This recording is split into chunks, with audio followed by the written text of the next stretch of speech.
Hello and assalamu alaikum. Today we're going to talk about in today's lecture a basic point of study is redundancy and dismissal. So what is redundancy? Redundancy is when a job is no longer required in a business and the employee doing that job loses the job through no fault of their own. So it's basically that not it's not your fault that your job is not required, it's just that the products might not be successful or something. There's the causes of redundancy. So basically your job is no longer required. It's not like you are not required, that particular job is no longer required, so you just have to leave that business. And because it's not like something you have done, it's just that the job is no longer required, and you need to be very sure of this particular definition because you don't want to confuse it with dismissal.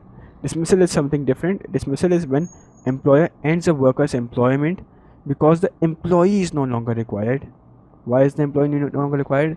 Due to their unsatisfactory behavior or repeated failure to carry out their duties. It can occur at any point in employment. However, it can only occur at after a certain period of time. Okay, after a certain period of time has passed, only then redundancy can take place. So it's just that the job is no longer required in redundancy, whereas in dismissal, the employee is no longer required. So what are the causes of redundancy? Falling sales, due to which management may decide to cut off production costs and hence may lay off employees. So if your sales are falling and you just want to cut off the production costs, so you just remove some employees to prevent those salaries issues, etc. So you have to just lay off your employees. And it's just like that sales is not working out, you just try to reduce your production costs. And it could also be that jobs of some employees are replaced by new technology. So if you're moving towards capital intensive business, then their job is no longer required. Your automation is being done, you are using machineries for that particular process, so that particular process, the person who was doing the process before, his job is no longer required, so they have to make it redundant. The product is taken out of production completely. They were just trying to cut off production cost, so some employees were laid off.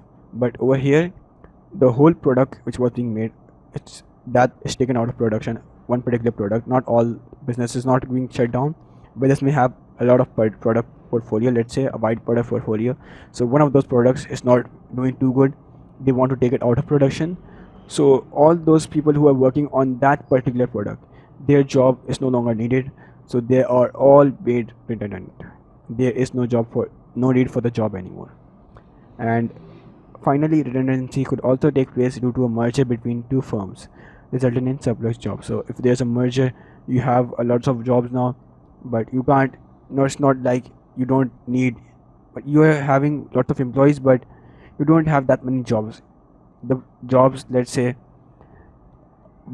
first business, they're just like, when the merger takes place, they both must have some similar job.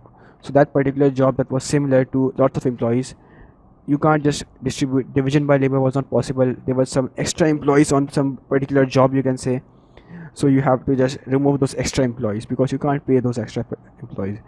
You can say just that there was not much job, employees were more as compared to that particular job requirement, so you just had to lay off those employees.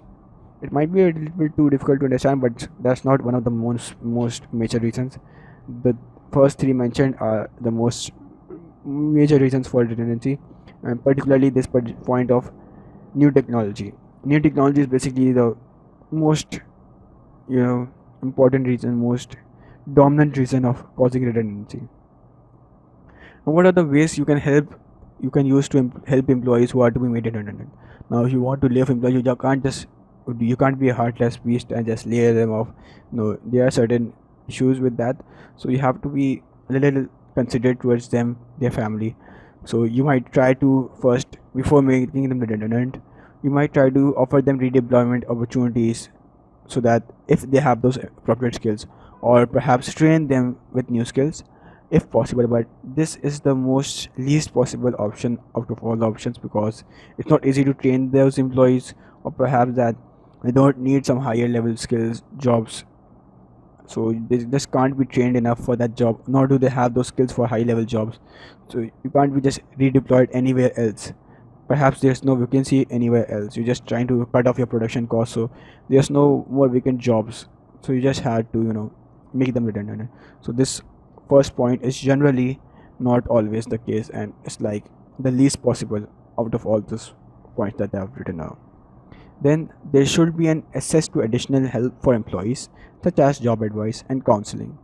Recommendations to other businesses who still demanded the skills of the redundant employees should be made. So if you know that some other businesses who demand those skills, you should offer some advice about the job counseling for those employees who are being made redundant.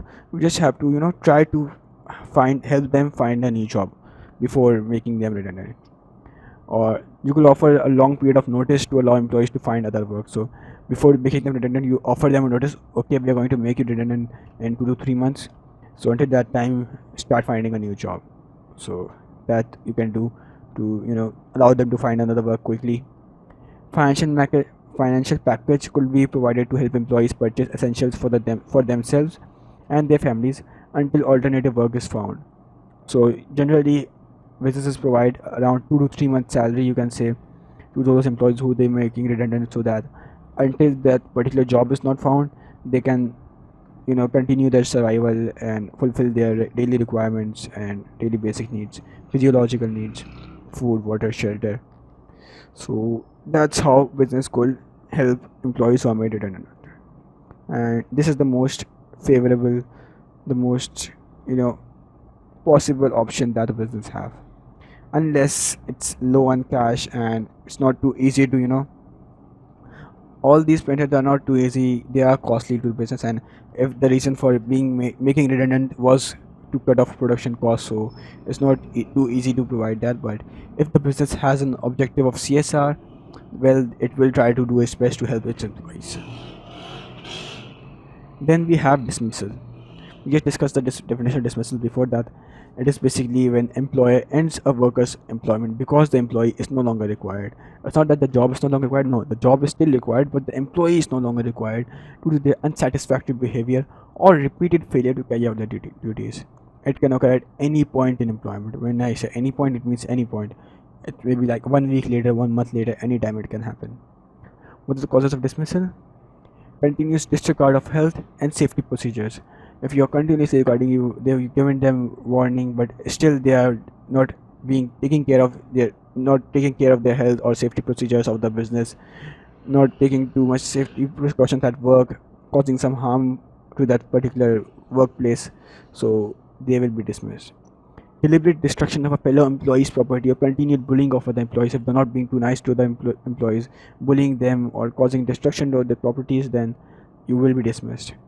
Inability to carry out the job properly even after sufficient training has been provided and multiple warnings given.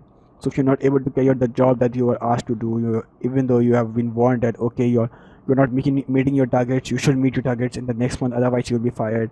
They have trained you have trained your particular skill set, but even after the training has been provided, you are still not able to reach your target, then sorry, you are no longer needed, you must be dismissed.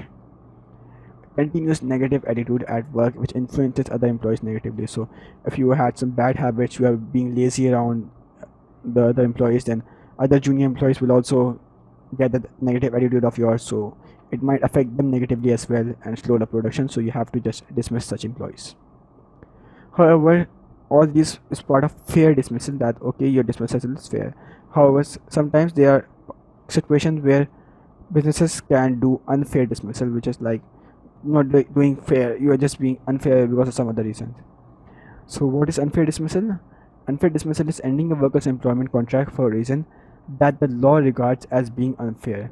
Like, it's not like something you have given, if you have not even provided them with warnings and you just because of one time they are not able to, that particular one time they're not able to meet their targets, you just dismiss them. No, you have to at least give them a second chance or a third chance, or at least provide them with warning or stuff like that. There could be other reasons as well for causing unfair dismissal, like discriminatory reasons like age, gender, race, and religion. If you are being discriminating against someone for that, then that's not something to good. Nor does the law. The law also does not takes it easy if you have some discriminatory reasons, and you might be fined heavily for causing such unfair dismissal. Pregnancy could also be an issue, and being a member of union. So if any of these reasons, or you're not giving them warnings, enough warning, you just dismiss them for one time that they have messed up, not being able to reach the target sales, then sorry, that's an unfair dismissal. You will be fined for that, and it will be costly. So try not to have this unfair dismissal. Yeah, that's it for today's lecture. Thanks for watching, and Allah Hafiz.